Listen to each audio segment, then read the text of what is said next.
Donc, bonjour à tous. Alors, aujourd'hui, l'USTV propose ce webinaire sur la diffusion dans les verres.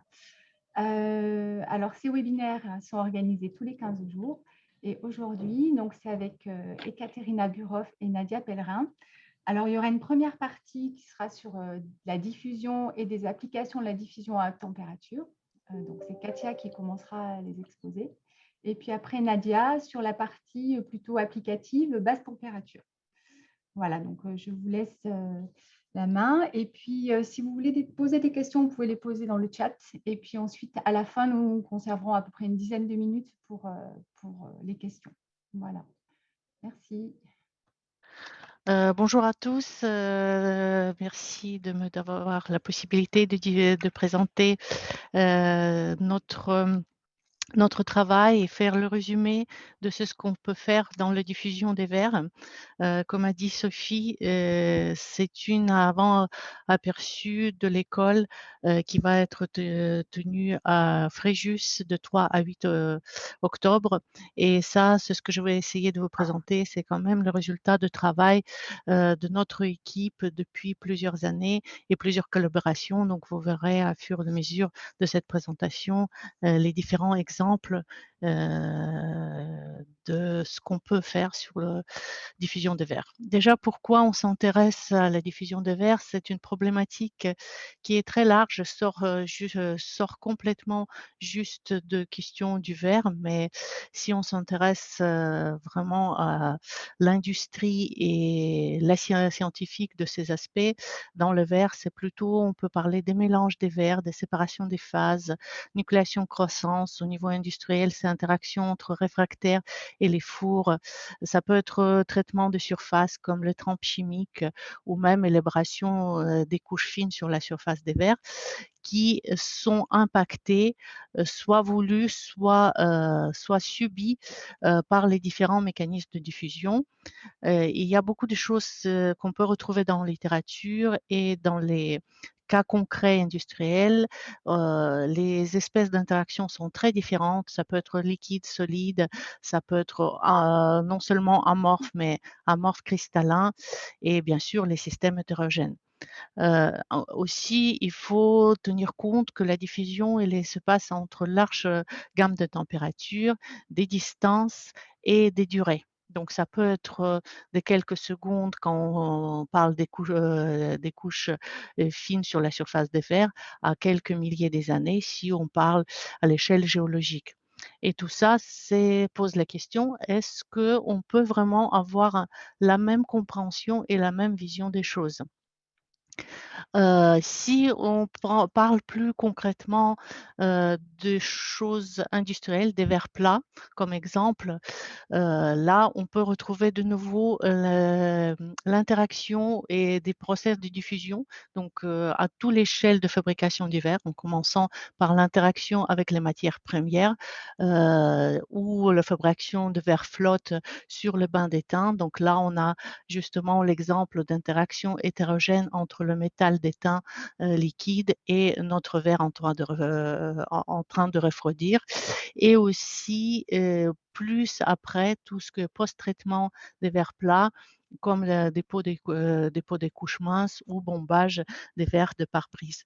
Donc, toutes ces questions, c'est pour ça que de côté les fabricants et industriels des verres, c'est les questions de Excuse-moi, diffusion. Katia. Excuse-moi, je Oui. suis obligée de te couper. On n'a pas les slides ne défilent pas. Ah, on C'est va, compliqué. on va essayer de faire de mieux. Voilà. Donc, et donc, de point de vue industriel, donc la question qui se pose, c'est plutôt est-ce qu'on peut prédire la diffusion? Est-ce qu'on peut la contrôler? Et là, c'est toute une question qu'on peut essayer de répondre. Donc, premièrement, si on regarde un petit peu comment on décrit la diffusion, ça, il faut aller dans la physique du 19e siècle avec la loi de Fick qui décrit le flou de la matière lié à le gradient de concentration par les coefficients de diffusion. Qu'est-ce qu'on peut attendre au niveau élémentaire? C'est plutôt, on parle de la autodiffusion ou diffusion chimique. Autodiffusion, ça veut dire on n'a pas de gradient, donc on sait plutôt les isotopes, qu'on utilise les traceurs, et ça montre la mobilité des ions dans le verre. Donc, par contre, si on regarde de ce que nous intéresse dans les procédés, c'est plutôt la diffusion chimique, donc dans le cas où il y a le gradient d'un composant par rapport de l'autre, et c'est sur ce cas-là que je vais continuer vous présenter la diffusion. Donc, l'autre point qui est important de souligner, que si on prend la littérature en commençant par, même les études un peu, anciennes, des années 80, qui présentent les coefficients de diffusion de sodium ou d'autres l'alcalin, dans les verres avec les systèmes très différents, plutôt géologiques, on peut retrouver, les grandeurs très, très différentes de diffusion, coefficient de diffusion de 2 à 3. Et si on va même pour les éléments encore plus lents en diffuser, comme par exemple le zirconium, dans les plusieurs études, on va franchement la différence de plusieurs degrés entre les coefficients de diffusion, et non seulement dans les différents systèmes et en conditions différentes comme pression, mais aussi par exemple en contenu de l'eau. Donc, ça montre qu'il y a quand même le fort couplage entre les différents éléments dans le verre qui implique la différence de diffusion. Ce qu'on peut dans ces systèmes multicomposantes, donc on peut souligner plutôt 3 approches. Je les plaçais plutôt dans l'ordre de complexité. Le premier, c'est ce qu'on appelle l'effectif binaire diffusion coefficient. Là, on présente la diffusion de ions, de composants qui nous intéressent, comme dilués dans une solution qui représente la matrice vitreuse.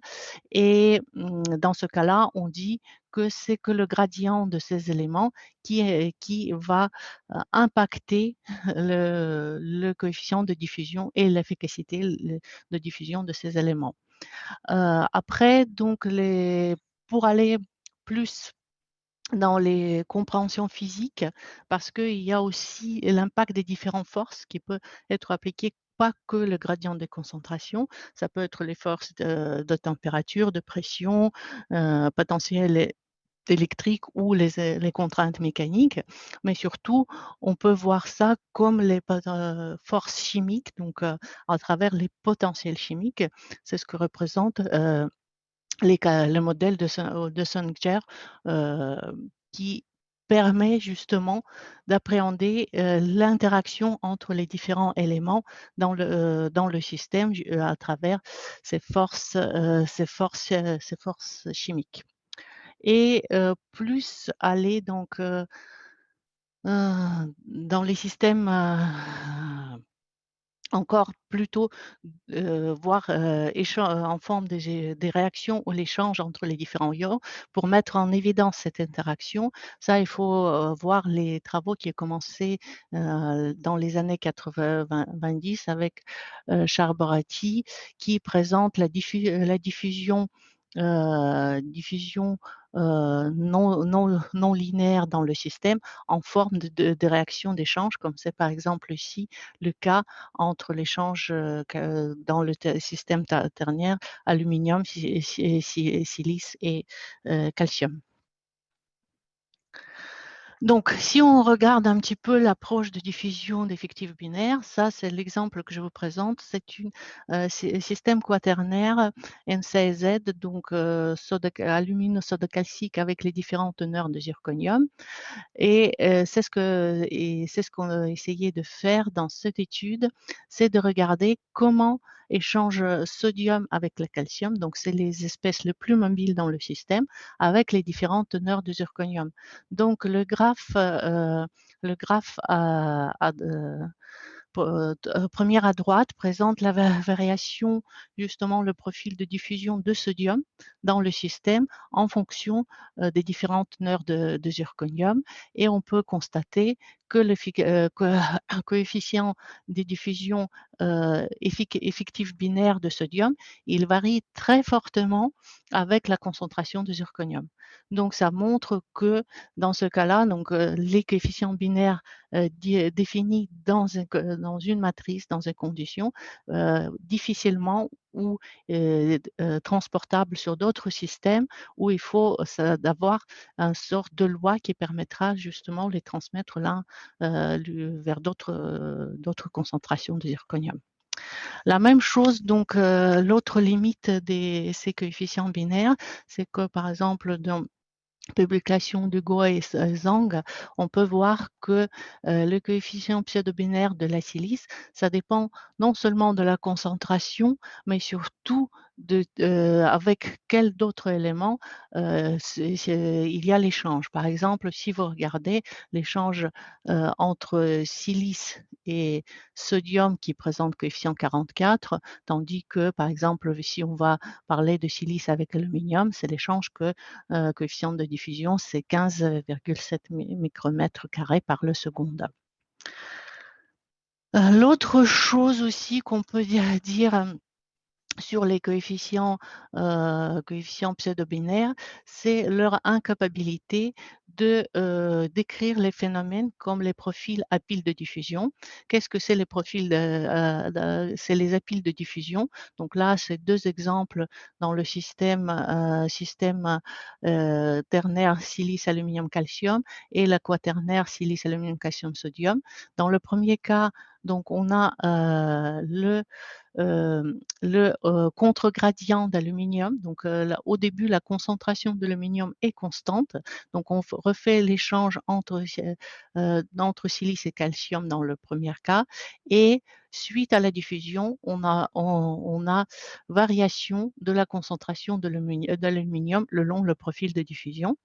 Par contre, dans les systèmes quaternaires, on peut voir c'est plutôt calcium qui suit l'évolution de sodium, qui n'est pas peut être prévu si on utilisait juste les coefficients pseudo-binaires. Donc là, on parle dans ce cas-là, à deuxième approche, donc plutôt de matrice de diffusion. Donc dans ce cas-là, on écrit l'interaction de chaque élément, donc son coefficient de diffusion, et dépend des autres éléments présents dans le système. Donc ça, c'est la matrice que vous voyez ici au milieu. Les coefficients diagonaux se présentent l'impact de son propre gradient, et par contre les coefficients non diagonaux présentent l'impact des gradients des autres éléments. Pour définir cette matrice, donc il faut construire une sorte d'échange de tous les éléments, donc de tous les éléments de le système, paire par paire. Donc, ce que demande dans le cas de système quaternaire à peu près 12 verres à synthétiser en faisant paire par paire. Donc, par exemple, on fait l'enrichissement par le sodium d'un côté et appauvrissement en aluminium de l'autre côté, et on fait l'échange entre ces deux verres. Donc, cet système qui a pris donc cette technique est développée depuis quelques années, en commençant par la thèse de Corinne Clairaut. Donc les deux, après qu'on synthétise les deux verres, on les met en contact. On forme donc des petits cylindres et on met à diffuser, donc à une température qui nous intéresse. Notamment, on travaille d'habitude vers 1200-1300 pour avoir le compromis entre viscosité, densité, et aussi en essayant d'éviter les cristallisations ou plutôt la convection dans ces verres-là. Donc après qu'on a réalisé la diffusion, on fait une coupe de notre creuset. Vous voyez ici, donc pour mieux voir la surface, parfois on fait la coloration dans le verre par cobalt. Et après, la première étape, c'est de caractériser l'existence ou l'absence de convection dans l'échantillon.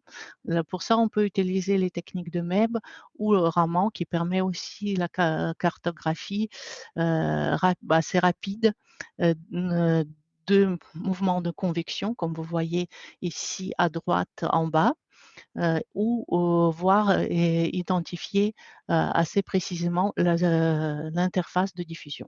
Donc à partir de ça, après, on passe à analyse microsonde pour obtenir, ou d'autres techniques, pour obtenir le profil de diffusion.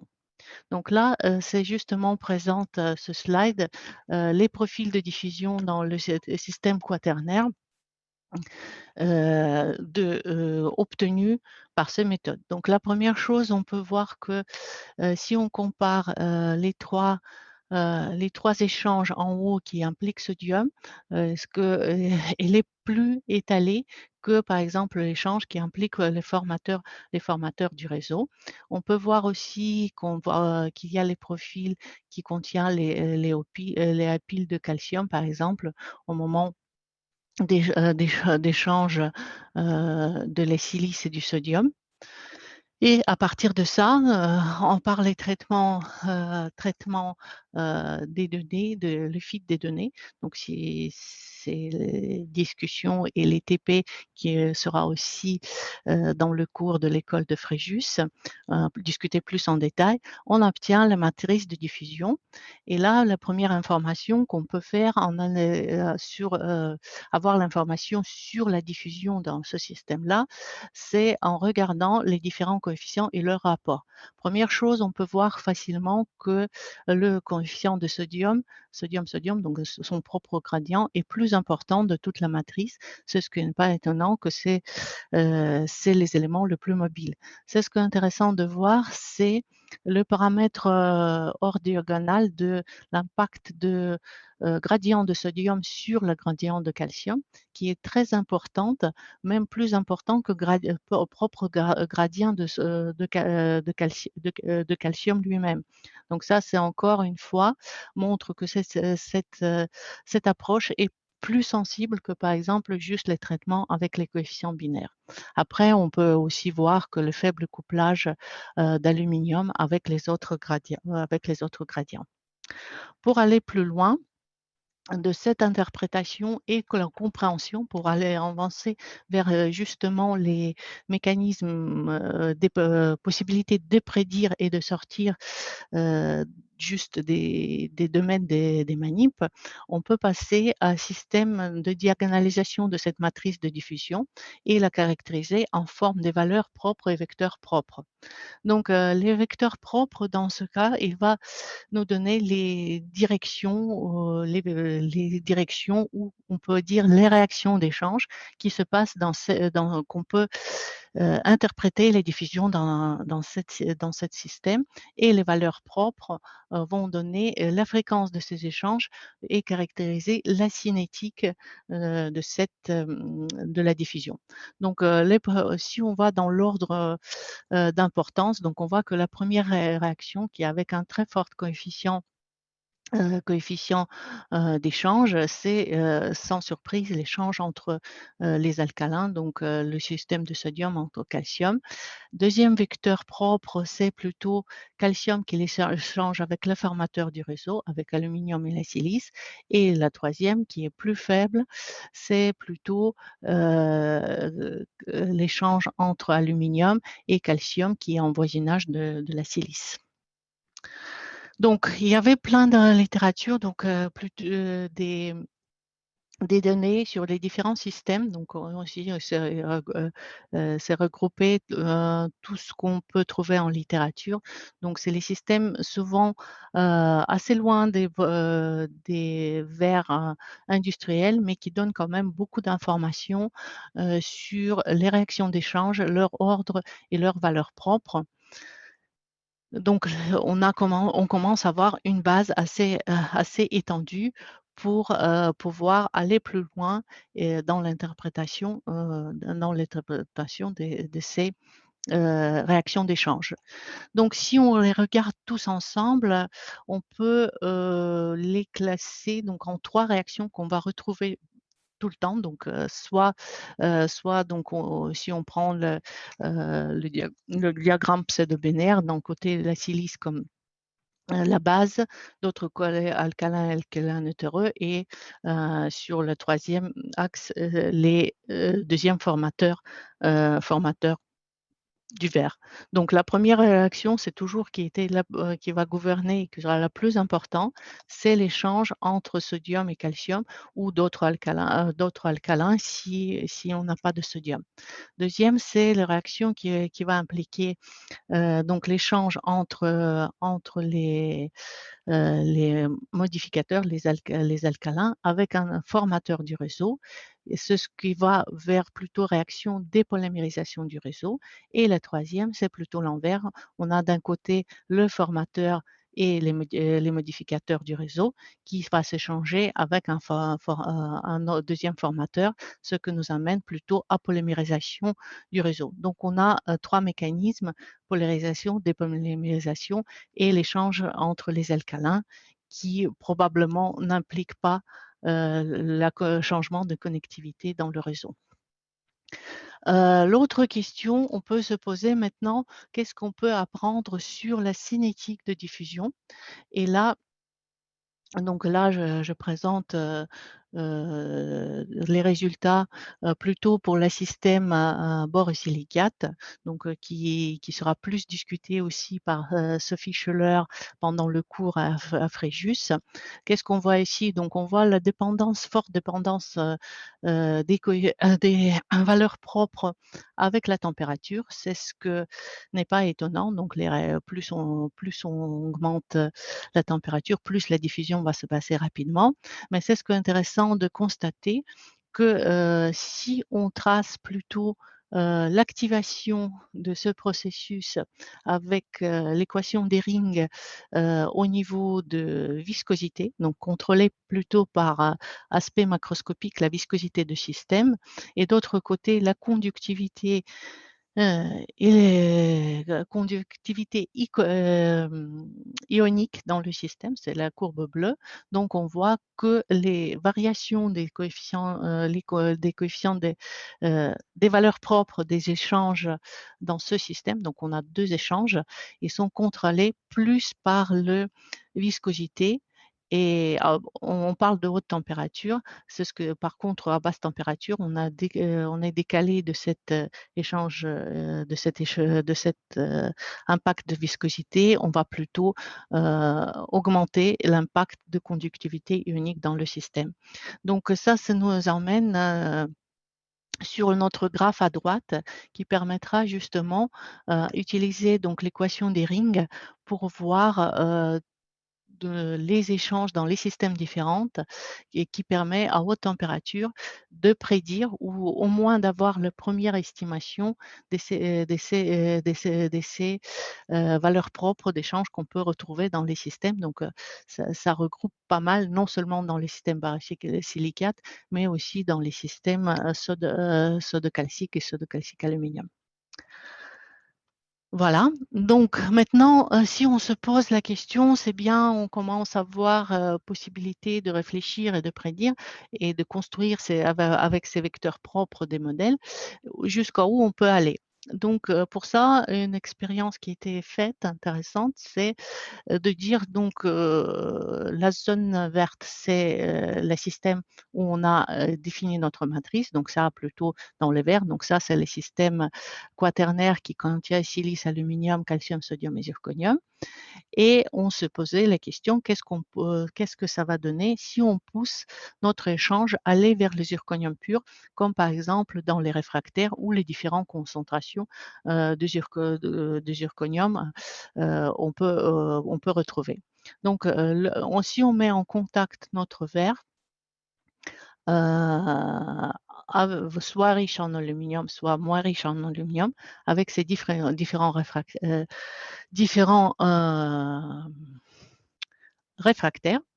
Donc, on a essayé de prédire les profils de diffusion avec avec les vecteurs propres et valeurs propres obtenus dans cette zone verte. À gauche, vous voyez les résultats obtenus pour les systèmes avec 36, 40 et 70% de zirconium. En gros, c'est pas mal. Donc, on peut avoir l'étendue de profil de diffusion qui est correcte. Par contre, si on regarde les détails, par exemple, le profil de calcium pour 36% de zirconium ou plus loin vers 70 avec certaines appiles qui apparaissent sur le profil de diffusion, ça devient moins en moins précis ça devient moins en moins précis. Et si on pousse encore plus loin, donc ça c'est le graphe à droite, donc si on met notre verre avec faible contenu d'aluminium et vraiment pur le zirconium, on voit qu'on est loin de possibilités d'utiliser ces matrices comme pour prédire ce que va se passer dans le système. Ça, c'est peut-être aussi facile à comprendre parce que c'est ce qu'on a vu, que quand même ces valeurs propres est bien contrôlées par la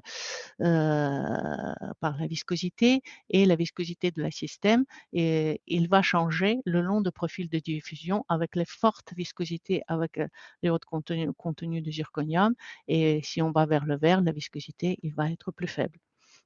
Il y a d'autres aspects, comme par exemple, ce que n'était pas pris dans ce système, c'est l'impact d'aluminium et variation de concentration d'aluminium sur la matrice de diffusion. Donc, si on parle maintenant, est-ce qu'on peut aller vers les choses encore plus prédictives ou encore plus, voilà, plus théoriques. Donc, il y a le modèle qui a été développé par Emmanuel Gouillard, un petit peu de l'échange binaire donc, dans le système. On imagine que dans le système ternaire qui contient 3 éléments A, B et C, on définit une taux d'échange, donc qui ici présente ARBC, ARC, et on met en contact cet système euh, pour regarder qu'est-ce que ça va se passer avec ces taux d'échange. Donc, les profils qui est obtenu, c'est un petit profil à gauche en bas. On voit bien qu'on peut voir qu'on reproduit les formes des diffusions classiques, mais surtout, ce qui est intéressant, selon certains taux imposés d'échange dans le système, on peut même reproduire les appiles. Donc, à partir de ça, de ces échanges, on peut déterminer la matrice des diffusions qui sera dans son tour dépendre des échanges binaires et des concentrations de chaque de ces 3 éléments. Donc là, on a complètement quelque chose qui peut être construit et théorique et donnera plus de compréhension de ce qui se passe dans le système.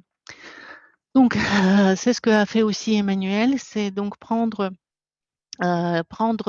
les 3 systèmes, étudiés avec les vecteurs propres et valeurs propres et établir et les fitter avec la matrice de diffusion définie avec l'échange binaire. Et là, vous retrouvez en bas justement les valeurs d'échange binaire qu'on peut définir dans ces systèmes. Donc, on voit bien que l'échange sodium-calcium dans NCS est plus important et qu'on retrouve à peu près la même ordre de grandeur qu'on peut imaginer avec les valeurs propres dans ces systèmes-là. Voilà. Et si maintenant on utilise donc on peut imposer donc le taux d'échange et construire maintenant avec toutes les concentrations dans ce système ternaire, comment on va varier les vecteurs propres et valeurs propres dans toute la gamme des concentrations. c'est ce qui a été fait. Et qu'est-ce que qu'on peut remarquer? Déjà que la première échange, donc la première réaction d'échange, on a les paramètres assez stables dans toute la gamme des concentrations qui varient pas faiblement de rapport calcium, mais plutôt de la concentration de la silice. Par contre, le vecteur le plus faible donc des réactions, il dépend plus de l'échange sodium-calcium dans le système, donc plutôt de rapport sodium-système, et il est beaucoup plus sensible au niveau des différentes concentrations.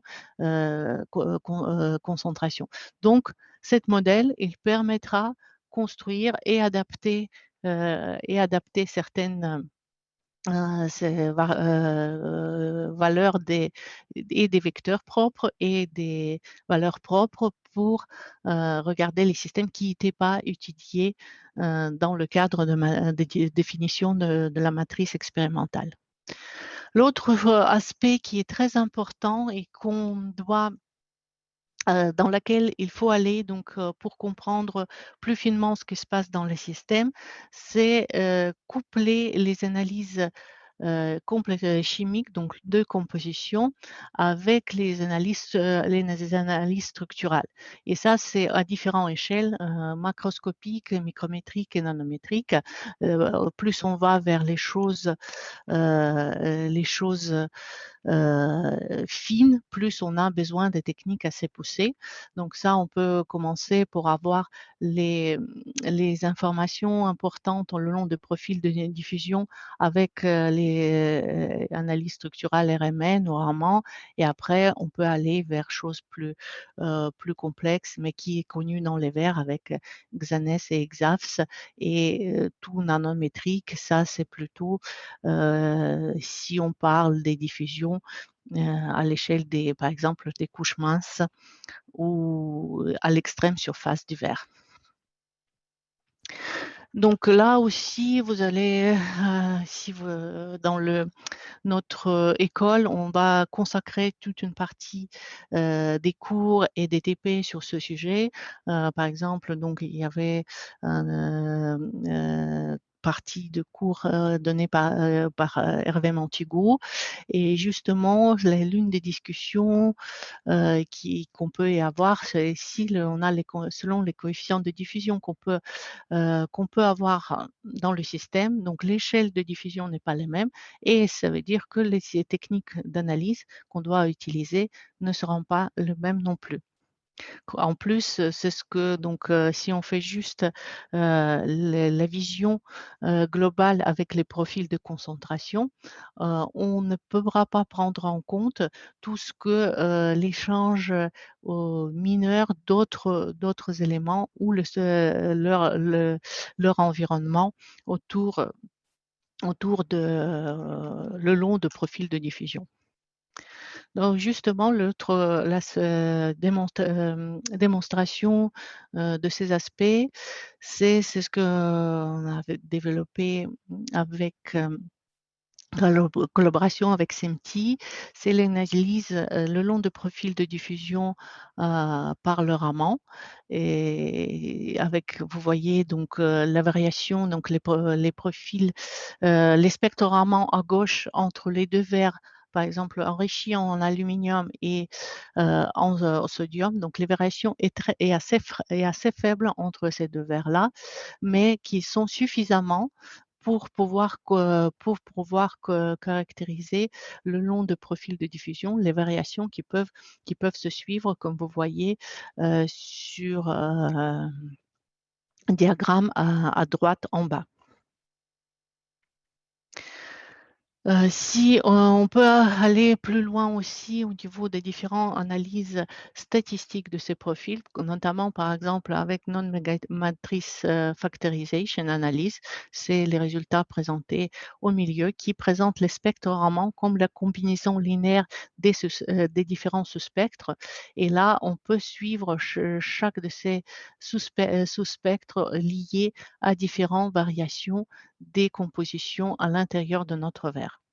Donc, c'est ce que permettra plus finement d'analyser toutes les variations structurales le long de profils de diffusion. L'autre exemple, cette fois-ci plutôt au niveau de couplage structure diffusion, c'est de nouveau l'exemple avec zirconium. Et dans cette étude, on avait utilisé plusieurs techniques, donc les techniques Xanes et Xavs et le Raman pour comprendre l'interaction du zirconium et le rôle d'impact de zirconium sur la diffusion de sodium. Vous avez vu dans le slide sur coefficient binaire de sodium. Qui, pour la présence de zirconium, change son coefficient de diffusion. Donc, qu'est-ce qu'on a pu comprendre de ces analyses faites le long de profils de diffusion? Première chose, qu'il y a une sorte de compétence entre zirconium et aluminium pour avoir l'environnement de sodium. Et l'autre chose aussi, que le long tout le profil de diffusion, le rôle de zirconium s'est changé entre modificateur et compensateur de sodium, ce qui peut accélérer ou réduire la vitesse de diffusion de zirconium.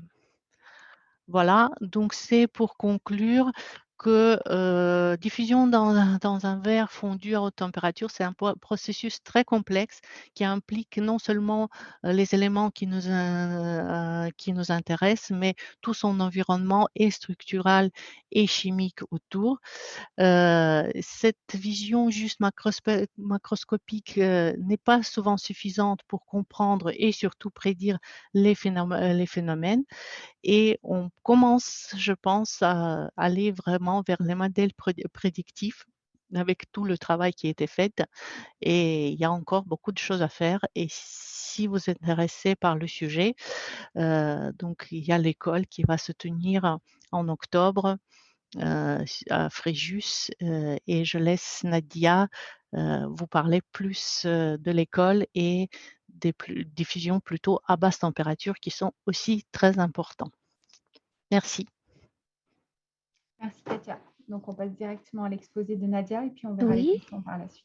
très bien. Bonjour à tous. Donc, je vais poursuivre avec des applications qui sont plutôt liées à des phénomènes d'altération à basse température. Donc, dans ce cadre-là, je vais évoquer des objets artistiques. Ça sera la première étude. Et également des... non plus, Nadia, excuse-moi. Ah, d'accord. Ah bon, tout à l'heure, ça marchait. Oui, là, c'est bon. Okay. Très bien. Oui, donc j'évoquerai un premier exemple qui est un exemple lié au verre cristal au plomb, c'est une étude qui a été réalisée en collaboration avec la verrerie d'art d'Amboise, qui se trouve donc près d'Amboise. Et vous voyez, c'est dans un environnement trop donc c'est assez particulier. Je poursuivrai avec des exemples d'objets du patrimoine sur les travaux notamment d'Odile Magérus et de Daniel Coran. Alors, au niveau de ce travail sur les objets artistiques, nous sommes intéressés à la pérennité d'objets de ce type, qui sont donc des objets réalisés en verre cristal au plomb. Alors aujourd'hui, cette cristallerie a interrompu sa production d'objets en cristal, puisque c'est impossible de se fournir pour les questions environnementales que vous connaissez et l'évolution de la réglementation environnementale et européenne. Donc, pour cela, on a travaillé sur la comparaison de l'altération de ces verres produits par la verrerie dans des conditions, des conditions accélérées, bien sûr, atmosphérique à 90 degrés et 90% de taux d'humidité relative, et en conditions d'altération aqueuse, donc en solution, également à 90 degrés dans un pH neutre. Donc, à la fois une altération sur des poudres et des monolithes, de manière à avoir accès à une batterie de techniques qui nous permettait d'avancer dans la compréhension des mécanismes. Donc, vous avez le tableau de composition. Est-ce que vous voyez bien le pointeur, j'espère? Oui, c'est bon. C'est bon. Parfait, merci Sophie. Alors, avant Juste pour te oui, préciser, excuse-moi Nadia, que tu as une petite dizaine de minutes en fait. Hein. oui, j'ai bien compris qu'il faut aller vite. Donc, en 2 mots, avant d'aller sur les profils de diffusion TOF-SIMS, un petit schéma peut-être qui permet de bien comprendre ce qu'est cette technique. Donc, avec 2 faisceaux, on va pouvoir à la fois abraser la surface et donc creuser petit à petit de manière à établir un profil, et puis venir avec un faisceau d'ion primaire, par exemple de bismuth, faire l'analyse en créant, en émettant des ions secondaires qui sont des ions de différentes tailles. Vous voyez ces fragments-là qui sont émis. On va les accélérer sous une différence de potentiel qui permet de donner à tous la même énergie cinétique. Ils vont entrer dans cette chambre où on va donc mesurer ce fameux temps de vol. Le temps de vol, vous voyez, il s'exprime comme ça, avec une relation qui dépend de la masse de l'ion divisée par sa charge. Du coup, une fois que l'on a les temps de vol, on a aussi finalement le rapport de la masse sur la charge, ce qui s'apparente à une présentation en termes de spectrométrie de masse, comme on peut le voir sur ce petit schéma. Le problème de cette technique, c'est évidemment de la rendre quantitative.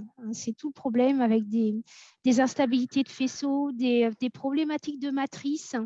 Et du coup, il y a des études assez complètes qui permettent d'aller vers la mise en œuvre d'étalonnage interne au final.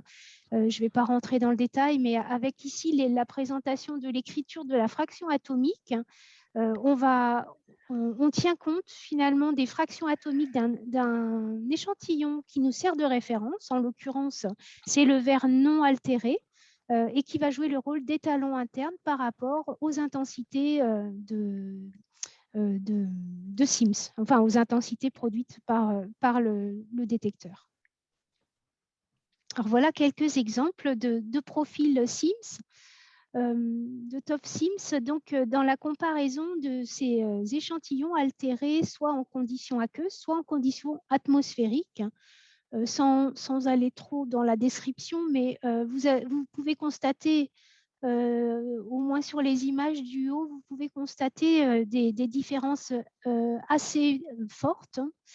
Par exemple, la largeur de la zone altérée, ici en phase aqueuse de l'ordre de 7 microns. On est simplement autour du micron en conditions atmosphériques pour cette zone altérée. Vous voyez le front aussi qui est très différent, un front très net entre le versin et la zone altérée, alors qu'ici on a tout un gradient de diffusion. Et puis, petite remarque peut-être sur le potassium qui est en jaune. Ici, vous voyez le gradient en solution aqueuse qui montre qu'on va avoir tendance à perdre ce calcium vers la solution aqueuse, alors que du côté des conditions atmosphériques, on a peu de pertes, plutôt un petit peu de condensation sous forme de phase secondaire à l'extrême surface. Alors, j'attire aussi votre attention sur les signaux H+ et SiOH+, qu'on a ici, et la superposition qu'on a pu observer dans le cas de l'échantillon altéré en conditions atmosphériques, qui a tendance à montrer que l'espèce majeure, ce sont les espèces de type silanol. Alors, ces études ont été complétées par RMN. À nouveau, vous pouvez constater une très forte différence des spectres. Donc, les grands spectres sont les spectres bruts sur poudre altérée à cœur.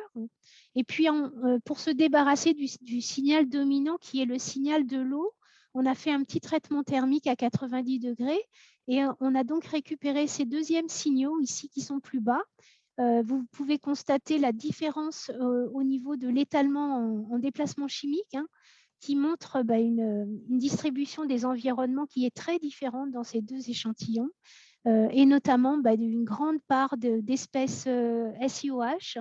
Il y a aussi des ALOH qu'on a pu mettre en évidence, très distribués en environnement et par des techniques complémentaires comme les spectres en net core, proton-silicium, on a pu mettre en évidence qu'on avait des environnements hydrogénés très proches d'environnements très polymérisés du silicium en milieu aqueux, alors qu'en milieu atmosphérique, dans cette zone altérée, on va retrouver de fortes dépolymérisations du réseau silicaté et des corrélations avec des espèces de type Q2 ou Q3. Quelques mots sur une autre technique très intéressante pour envisager cette étude autour des espèces hydratées. C'est l'expérience ERDA, dont on dispose au SEMTI grâce au pelletron. On voit ici la mise en œuvre avec l'incidence rasante pour le faisceau de particules alpha qui va permettre d'émettre vers l'extérieur et donc de détecter des espèces légères comme l'hydrogène ou le deutérium. On va les compter et les mesurer et cette technique, c'est vraiment une mesure absolue de l'hydrogène. Donc, on s'en est servi dans le cadre de la NRLC Glass. Il s'agit d'un travail autour de la caractérisation structurale de couches de silice, de couches minces de silice. Donc, on s'en est servi pour faire des corrélations avec la structure. La connaissance très fine de la présence de l'hydrogène dans l'échantillon, notamment selon la température de traitement, permet de corréler et de comprendre, de mieux comprendre aussi les mécanismes de polymérisation et de condensation. Et donc ici, un lien avec le Raman, notamment les bandes de l'eau à haute fréquence, l'infrarouge. C'est Katia qui a montré du Raman, ça me perturbe. Donc ici, les bandes de l'eau de l'infrarouge et puis une évolution aussi en structure autour des TO2 et des LO3. Alors, ces profils en ERDA peuvent bien sûr aussi être mis à profit lors d'expériences d'altération. Donc, on voit ici à gauche les spectres ERDA exprimés sous forme en abscisse de canaux. Les canaux, en fait, se rapportent à des énergies de l'hydrogène. Donc, ici, on est au niveau de l'extrême surface et puis on rentre dans l'échantillon. Donc, l'énergie de l'hydrogène qui a été reçue par le détecteur est plus faible. Et donc, ici, bien sûr, une application à l'étude de l'altération. Alors, je passe maintenant à du patrimoine qui seront présentés par Odile Magérus dans le cadre de l'école. Donc, ce sont des travaux réalisés avec différents collaborateurs, notamment Daniel Coran. Donc, on voit une aiguillère en verre du XVIIIe siècle. C'est une pièce du musée des arts décoratifs. Vous pouvez constater un état d'altération. C'est un verre potassique ici. Alors, cet état d'altération, il est visuel d'abord, par la présence de poudres blanches qui sont des sels qui sont formés en surface. Après, par une batterie de caractérisation, les collègues ont pu mettre en évidence une diffusion réactive de l'eau dans le verre. Vous voyez les types de motifs moléculaires qui peuvent être déduits des différentes caractérisations, notamment des caractérisations par RMN. Donc, on a comme la formation d'espèces de type hydrate qui vont plutôt piéger d'une manière assez forte les alcalins dans cette couche hydratée lors d'altérations en conditions atmosphériques. Ça, c'est vrai pour notamment en présence de potassium. Les constats peuvent être différents selon la nature de la composition du verre. Alors, ils ont mis en œuvre aussi une démarche de recherche du côté des solutions. Comment bloquer cette altération et dans la thèse de Fanny Alotto notamment, on relate des expériences à partir de zinc qui sont tout à fait intéressantes et qui montrent que le zinc va jouer un rôle. Vous voyez la diffusion ici dans le spectre en jaune, sa diffusion au moment de quand il y a altération. Et ce zinc, il va jouer un rôle très fort, presque une disparition de la zone altérée sur des expériences comparées là, de 3 jours. Et il va venir réduire le caractère hydrophile de la surface par physisorption et il y a vraiment un effet aussi sur l'énergie de surface. Enfin, alors, tiens, ça ne veut plus.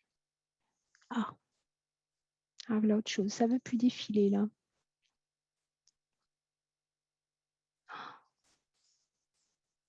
Oh non. Sors peut-être du mode présentation, Katia. Oui, je vais. Alors, je vais refaire. Oui, il y a un petit blocage. Je ne sais pas pourquoi, mais bon.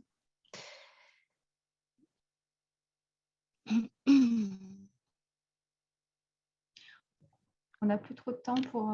Ok, bah sinon je vais. Oui, j'ai un petit problème là. Ouais.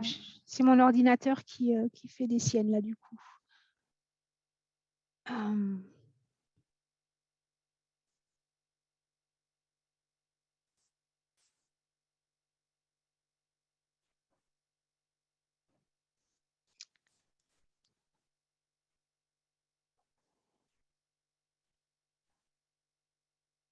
Ah voilà. Alors j'ai repris là. Est-ce que vous voyez toujours mon écran? Non, pour l'instant. Non, d'accord.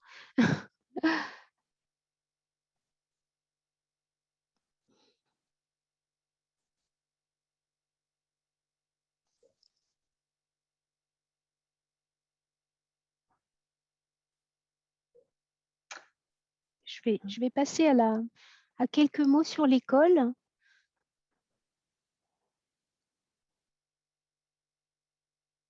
Alors, est-ce que cette fois l'écran est bon? Très bien, merci Sophie. Donc, cette école qui sera présente, qui aura lieu en début première semaine d'octobre, j'en profite pour remercier toute l'équipe qui permet à cet événement d'avoir lieu. Ça n'a pas été très simple avec la phase la phase de crise sanitaire. J'en profite pour les remercier tous et je remercie aussi les gestionnaires du CNRS, notamment au labo, pour qui c'est une charge supplémentaire et elles font un gros travail en ce moment. Merci beaucoup à elles. Alors, dans cette école, donc, on se basera sur tous ces exemples que je viens d'évoquer, mais surtout que Katia a pu développer avec des éléments sur les phases amorphes, des éléments structuraux, notamment les forces motrices et les cinétiques de la diffusion, des données de viscosité et de conductivité, des caractérisations, par exemple par spectroscopie d'impédance, traceur et RMN, avec donc Sophie, Emmanuel Gouillard, Daniel, Katia, Mohamed Malki, Annie Pradel, Michael Eléré del Campo. D'autres éléments se porteront sur les méthodes de caractérisation, comme on vous l'a signalé, les méthodes par Fessaudion, le Raman notamment, par Hervé Montigo, Thierry Sauvage, Charles Lelosque et puis Katia. Et il y aura également de nombreuses applications en fait très, très diversifiées avec Marc Dussoz sur la polarisation thermique, Katia sur le float et puis les traitements de surface, Odile sur tous les aspects que j'ai commencé à évoquer, Stéphane Jean sur les verres nucléaires, Yannick Champion sur les verres métalliques et Virginie Vialet qui nous parlera des aspects de thermoélectrique. On abordera aussi la modélisation avec Mathieu Salade, une table ronde, tout cela avec de nombreux TD, TP, pas uniquement des cours, des moments d'échange, des posters. Alors, je termine en vous indiquant aussi le congrès matériaux 2022, donc pour fin octobre dans un an, qui commence à se préparer également. Il y aura parmi les 14 colloques de ce congrès un colloque dédié au verre, ça tombe bien dans le cadre de l'année internationale du verre, avec 2 sous-colloques, un qui essaiera de mettre l'accent sur les éléments environnementaux, riches, le contact alimentaire et autres choses, bien sûr, autres sujets, animés par Laurent Cormier, Frédéric Angeli et Xavier Capilla. Et puis un second autour de verre et diffusion, parce qu'il y a vraiment beaucoup à dire dans ce cadre-là, avec donc Katia et moi-même, et puis Pierre Florian, pour animer, organiser cet aspect-là. Et je vous informe que l'appel à communication est imminent, donc pour automne. Merci. Sophie, je te rends la parole. Merci Nadia et merci beaucoup Katia pour vos belles présentations qui ont dressé un bon panel de ce qu'on peut faire sous la diffusion. Alors, on n'aura pas trop le temps pour les questions, mais dans le chat, je vois qu'il n'y a pas eu finalement de questions. Ce que je vous propose, c'est de les envoyer par mail, de nous les envoyer. On essaiera d'y répondre. Ou si vous êtes présent lors de l'école d'été, bien sûr, on aura le temps d'en discuter. Alors, je vais vous donner quelques petites informations générales. Donc, le prochain webinaire, il aura lieu le 1er octobre, donc c'est tous les 15 jours. Ça sera sur les vers pour la biologie. Et puis, un événement aussi à Nancy le 22 septembre, la semaine prochaine, donc sur un atelier recyclage. Voilà. Et il y a également un appel pour d'autres sujets pour 2022. Donc, si vous avez des idées de webinaires, vous pouvez les proposer à Monique Comte, donc qui s'occupe de collecter les idées puis d'organiser avec vous ces webinaires. Voilà, je vous remercie. J'espère que cette intervention vous en plu et vous en donnez envie de travailler sur la diffusion. Vous avez vu que c'est assez complexe et que c'est vrai qu'il faut vraiment, aller dedans quoi, pour bien comprendre les choses. Voilà, mais l'école d'été sera là pour ça, si vous êtes présents. À bientôt. Au revoir. Au revoir Sophie, au revoir Katia. Au revoir à tous. Au revoir, merci à tout le monde. Merci beaucoup.